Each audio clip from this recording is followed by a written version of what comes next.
Having too many passions feels like having none.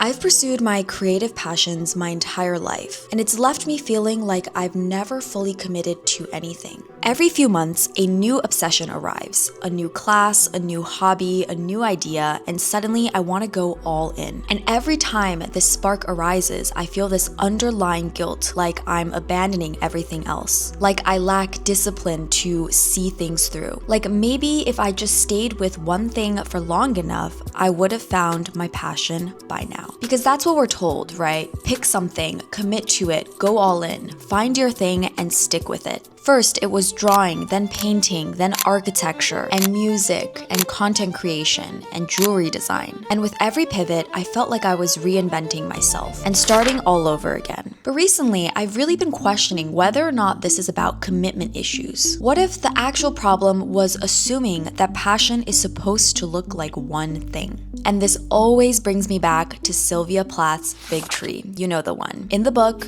Esther saw her life branching out before her like a fig tree. And from the tip of every branch, she saw a distinct future. One fig represented a husband and a happy family. Another fig was a famous poet, and another a brilliant professor. She saw herself sitting beneath this tree, starving to death because she couldn't make up her mind. The reality was she wanted all the figs, but choosing one meant losing all the others. For years, I thought this metaphor resonated with me because I was afraid of choosing the wrong fig. But now, I'm not so sure, because when I picture myself sitting beneath that tree, I'm not empty-handed. I'm sitting there with my arms completely full of figs. Some are eaten, some untouched, some half-finished, some I forgot I even picked. And I realize now that I've been carrying all of these figs around for years, and I've spent so much time trying to figure out which one is the real me. Which one will finally stick? Which one gets to be the answer when someone asks, "So what do you do?"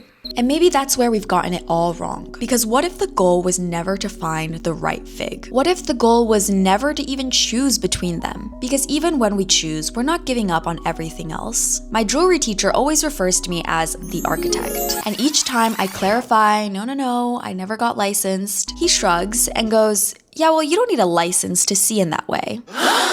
And it's true, because architecture never really left. It's in the jewelry I make, it's in how I think about design, how I draw, it's in how I move through New York City. Every fig that we pick becomes a part of the next one. Things that we think are phases, things we abandon, things we think we've outgrown, or things that we've completely forgotten about. They don't disappear when we move on. They become the foundation everything else gets built on. And the more we add to it, the more it compounds. Maybe that's why I've been struggling with identity for so long, because every version of me feels real. The girl that my friends still refer to as Blonde Winnie, that would never miss a night out, the girl who now clears her weekends to create, the girl obsessed with buying from brands, the girl obsessed with building a brand, the girl who wants certainty, the girl who falls in love with possibility, the girl who wants a successful, stable career, and the girl who dreams about venturing off for her own pursuits, the girl who wants to be understood, and the girl who keeps changing her mind. For years, I thought these versions of me were contradictions. Like eventually I'd have to choose this girl or that one, consumption or creation, stability or freedom, consistency or change. As if becoming yourself meant eliminating all the versions that didn't fit the story. But the older I get, the more I wonder if that's the wrong framework entirely. Because what if following your passion isn't about choosing one version of yourself? What if it's about making room for all of them?